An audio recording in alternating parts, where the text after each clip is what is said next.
یاد رکھنا، اگر اس دنیا میں آ کر تمہیں توڑا جا رہا ہے، تمہارے ساتھ دھوکہ ہو رہا ہے، تمہارے ساتھ ظلم کیا جا رہا ہے، تمہاری انسلٹ کی جا رہی ہے، تمہیں بے عزت کیا جا رہا ہے، لوگ تمہارے ساتھ منافقت کرتے ہیں، تمہارے حق کو چھین لیتے ہیں، لوگ تمہیں درد پہنچاتے ہیں، لوگ تمہیں جسمانی طور پر تو نہیں لیکن روحانی طور پر بہت زیادہ اذیت دیتے ہیں، بغیر ہی کسی وجہ کے حسد تمہارے ساتھ حسد کر رہے ہیں، تم پر کالا علم پڑھا جا رہا ہے، تم پر جادو کیا جا رہا ہے، ٹونے کیے جا رہے ہیں، خفیہ طاقتوں کے ذریعے تمہارے گھروں میں بندش ڈالی جا رہی ہے، تمہارے رزق کو روکنے کی کوشش کی جا رہی ہے۔ ایسی صورتحال میں تم اگر صبر کے دامن کو تھام لیتے ہو، بڑی خاموشی کے ساتھ تم اللہ تعالیٰ کی ذات کے ساتھ رجوع کرتے ہو، اللہ تعالیٰ کی ذات کے ساتھ ناطہ جوڑ لیتے ہو، تو پھر یہ تمہارا کیس کسی انسان کے بس کی بات نہیں ہے، کوئی انسان اس کا فیصلہ نہیں کرنے والا، تمہارا کیس اللہ تعالیٰ کی ذات کی عدالت میں لگ چکا ہے، ایسی عدالت جہاں پر کوئی وکیل نہیں ہوتا بلکہ وہ انصاف کرنے والا پروردگار خود تمہارا فیصلہ سنائے گا۔ آج کی ویڈیو میں بڑی ایک انتہائی انٹرسٹنگ چیز ہم ڈسکس کرتے ہیں۔ اس دنیا میں ایسے لوگ بستے ہیں، اللہ تعالیٰ کی ذات کے ایسے لاڈلے لوگ بستے ہیں جن کو اگر تم تکلیف پہنچاؤ، جن کو اگر تم اذیت دو تو اس کا بدلہ خود پروردگار اعلیٰ لیتا ہے، کیونکہ ان کے اندر کچھ صفات اللہ تعالیٰ کی ذات نے ایسی رکھی ہوتی ہے کہ وہ اللہ تعالیٰ کی ذات کے ساتھ ہر وقت انگیج ہوتے ہیں،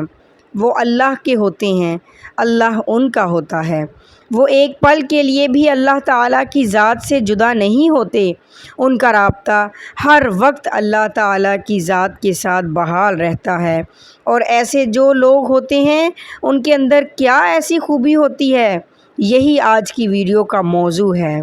تو 7 ایسی صفات ہیں جو آپ کے ساتھ میں ڈسکس کروں گی، جو ایسے اللہ تعالیٰ کی ذات کے لاڈلے بندے کے اندر موجود ہوتی ہیں جس کی وجہ سے اس کا اپنے رب کے ساتھ کنیکشن ہوتا ہے، اور جب کوئی اس کے ساتھ ظلم کرتا ہے تو اس کا بدلہ خود پروردگار اعلیٰ لیتا ہے۔ پہلی بہت بڑی نشانی، ایسے بندوں میں یہ پہلی بہت بڑی کوالٹی ہوتی ہے کہ جس پر ظلم کیا جا رہا ہے وہ خاموشی کے ساتھ ظلم کو سہتا ہے، بڑی خوش اخلاقی کے ساتھ پھر بھی سب کے ساتھ پیش آتا ہے، خوش اسلوبی کے ساتھ سب کے ساتھ پیش آتا ہے، وہ سب میں محبت بانٹتا ہے، لیکن دل اس کا اندر سے بے قرار ہوتا ہے، دل اس کا اندر سے بے چین ہوتا ہے۔ وہ جب رات کو تہجد کے ٹائم اٹھ کر اللہ کی بارگاہ میں پیش ہوتا ہے تو وہ پھٹ پڑتا ہے،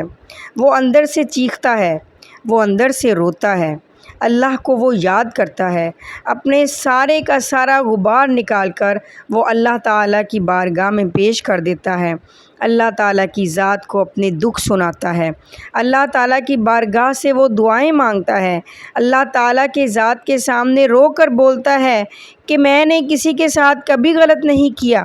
میرے ساتھ یہ لوگ ایسا کیوں کر رہے ہیں، اے اللہ میرا انصاف تو خود کرے گا۔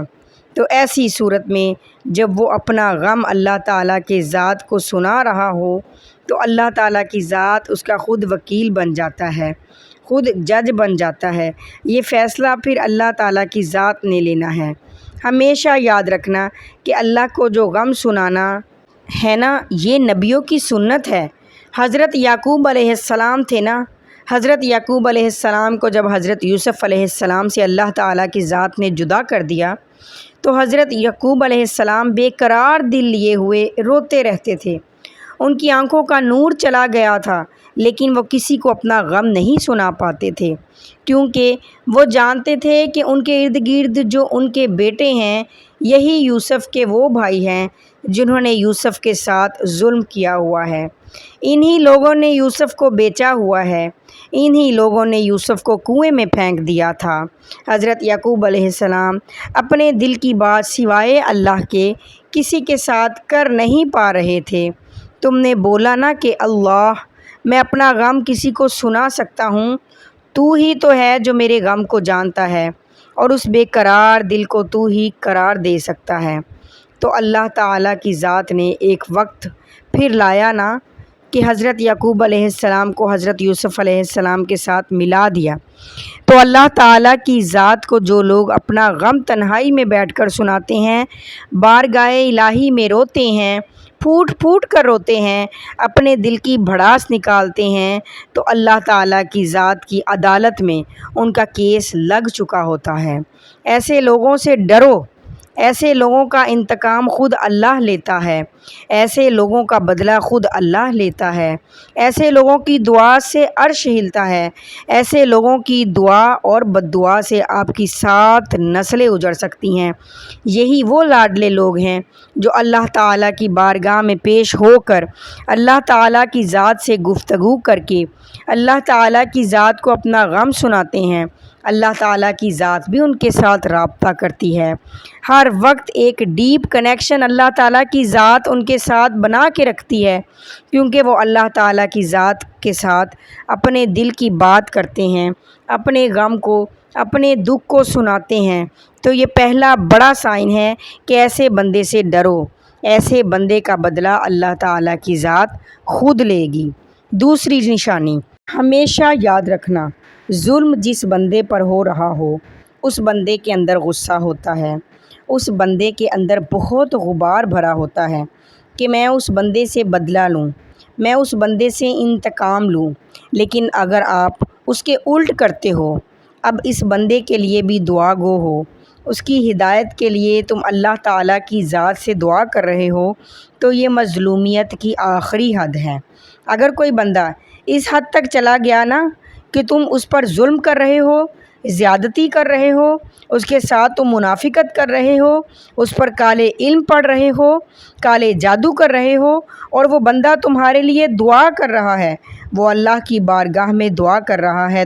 تمہارے لیے، حقیقت میں وہ دعا وہ ہے، تو اس بات سے ڈر پھر کہ اللہ تعالیٰ کی ذات اس بندے کا بدلہ خود لینے والی ہے۔ 4 دن، 40 دن یا 4 سال، ایسے بندے کا انتقام خود اللہ تعالیٰ کی ذات لیتی ہے،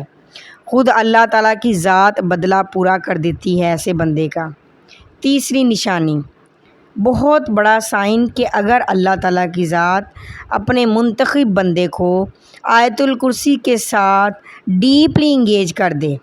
دیکھو، آیت الکرسی ایسی پاور ہے کہ جس کے اندر طاقت ہے کہ وہ آپ کے گرد ایک شیلڈ بنا لیتی ہے۔ کوئی بھی نیگیٹو وائب اس کائنات سے جب آپ کے گرد جمع ہونے کی کوشش کرتی ہے تو آیت الکرسی اسے پلٹا دیتی ہے۔ تو اگر کوئی ایسا بندہ ہے جس کا اللہ تعالیٰ کی ذات کے اس اسم کے ساتھ، اس آیت کے ساتھ، ایک تڑپ کے ساتھ وہ جڑ چکا ہے، اسم اور جسم اسم کے اندر پہ وسط ہو چکا ہے، وہ اٹھتے بیٹھتے زندگی میں لگاتار آیت الکرسی کو اپنے وجود کا، اپنی روح کا حصہ بنا چکا ہے، تو اللہ تعالیٰ کی ذات نے ایسے بندے کو اپنا اسم عطا کر دیا، اسے اپنے حصار میں لے لیا، اور جسے رب اپنے حصار میں رکھ رہا ہے نا، اس کے قریب جو بھی آئے گا وہ منہ کی کھائے گا۔ اللہ تعالیٰ کی ذات کا بدلہ لینے کا، اللہ تعالیٰ کی ذات کا ایسے لوگوں کو حفاظت میں رکھنے کا یہ بھی ایک طریقہ ہے۔ تو یہ بھی اگر آپ کے اندر یہ سائن موجود ہے تو اللہ تعالیٰ کی ذات آپ کی حفاظت خود کر رہی ہے۔ چوتھی نشانی، ہمیشہ یاد رکھنا کہ اگر اللہ تعالیٰ کی ذات تمہیں اسپریچولی گرو کر دے، تمہیں سوچ کی تسبیح عطا کرے، تھوڑی سی ڈیپ چیز ہے۔ دیکھو، تسبیح ہر بندہ کرتا ہے، کوئی تسبیح کے دانے پر اللہ کا ورد کر رہا ہوتا ہے، یہ ایک وقتی فائدہ ہوتا ہے، لیکن اگر اللہ تعالیٰ کی ذات تمہیں سوچ کی تسبیح عطا کرے، ایسی تسبیح کہ تم اللہ تعالیٰ کی ذات سے صرف ایک وقت میں، ایک ٹائم پر مدد نہیں مانگ رہے، مشکل گھڑی میں مدد نہیں مانگ رہے، نہیں، تم اللہ تعالیٰ کی ذات کو اللہ اللہ تمہارے یہاں ذہن کرتا ہے۔ تم ہر وقت اللہ تعالیٰ کی ذات کے حصار میں ہو۔ تم ہر وقت اللہ تعالیٰ کی ذات کو سوچتے رہتے ہو۔ تم ہر وقت اللہ تعالیٰ کی ذات سے محبت کرتے رہتے ہو۔ تم ہر وقت اس سے خوف کھاتے ہو۔ تمہیں ہر پل وہ یاد رہتا ہے۔ تم ہر پل اپنی سوچ کے اندر، اپنے گمان کے اندر اتر جاؤ۔ تمہارے انکانشیس میں رب بسا ہوا ہے، تمہاری ذات کے اندر وہ اترا ہوا ہے۔ تم اسے اپنے اندر سے محسوس کرتے ہو، تم اپنے اندر سے اس کے ساتھ باتیں کرتے ہو۔ ہر پل تم اس کے ساتھ کمیونیکیٹ کرتے رہتے ہو، اس کے ساتھ باتیں کرتے رہتے ہو، اس کو سناتے رہتے ہو، اس کی سنتے رہتے ہو، اس کو فیل کرتے رہتے ہو۔ اللہ تعالیٰ کی ذات نے تمہیں ایک اسپیسیفک ٹائم سے نکال کر ایک سوچ کی تسبیح عطا کر دی ہوئی ہے۔ تو یہ اللہ تعالیٰ کی ذات کی جانب سے ایک اشارہ ہے کہ اے بندے،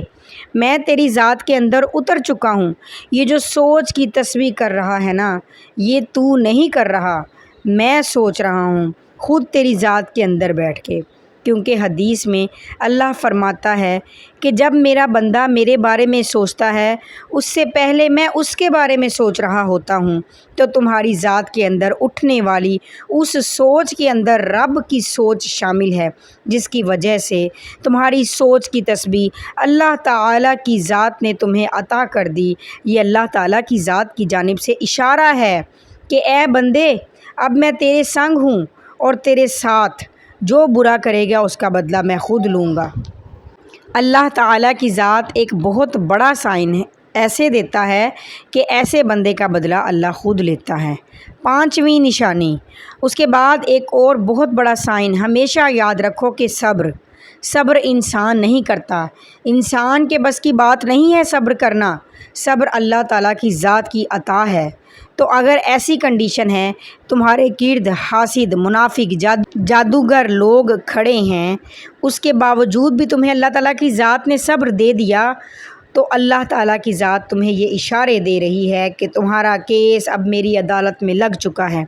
اس کا انعام تمہیں میں نے یہ دیا ہے کہ یعقوب علیہ السلام کی طرح میں نے تمہیں صبر عطا کر دیا۔ اگر یہ صبر تمہاری ذات کو آ گیا تو یہ میری عطا ہے، اب اس کا بدلہ بھی پورا ہوگا۔ اب ریٹیلیشن یعنی کہ مکافات عمل بھی ہوگا۔ اللہ تعالیٰ کی ذات تمہارے سنگ آ چکی ہے، اللہ تعالیٰ کی ذات کے ہاں تمہارا کیس لگ چکا ہے۔ ایک طرف اللہ تعالیٰ کی ذات تمہیں صبر دے رہی ہے، دوسری طرف اللہ تعالیٰ کی ذات اس سے صبر کو چھین لے گی۔ ایک طرف اللہ تعالیٰ تمہیں انعام دے رہی ہے نا، تو دوسری طرف اللہ تعالیٰ کی ذات کا قہر ٹوٹے گا۔ یہ اللہ تعالیٰ کی ذات کے ہاں جب کیس لگ جاتا ہے تو دونوں طرف یکساں پازیٹیو اور نیگیٹو انرجی منتقل ہونا شروع ہو جاتی ہے۔ چھٹی نشانی، آخری اور چھٹا بہت بڑا سائن، اگر اللہ تعالیٰ کی ذات تمہارے دشمن کا حال تمہارے سامنے لا رہی ہے، دیکھو سامنے تو وہ ہے، آپ کی آنکھوں کے وہ سامنے ہے، لیکن اسپریچولی خوابوں کے اندر اس کے چہرے تم دیکھ رہے ہو، تو اللہ تعالیٰ کی ذات یہ اشارہ دے رہی ہے کہ تمہارا کیس اب میری عدالت میں ہے۔ اے بندے، تو صبر رکھ ذرا، تو نے خاموشی کو تھام لیا، تجھے میں نے صبر عطا کر دیا۔ اس بندے کا حال تو اس دنیا میں دیکھے گا، اگر وہ بار بار اللہ تعالیٰ کی ذات اسپریچولی اس چیز کو آپ کو بتا رہا ہے، دونوں کو آپ کو صبر عطا کر دیا ہوا ہے، اور اس کی جو بدنما، جو بد شکل اور ایسا جادوگر، وہ ٹونے کرنے والا شیطان جو ہے، اس کو بار بار اللہ تعالیٰ کی ذات تمہارے سامنے لا رہی ہے، تو اللہ تعالیٰ کی ذات کے ہاں تمہارا عدالت میں کیس لگ چکا ہے۔ تو اللہ تعالیٰ کے ذات کے جتنے بھی لاڈلے اور منتخب بندے ہیں، کبھی ان کو درد اور تکلیف نہ پہنچانا۔ تو آج کے لیے اتنا ہی۔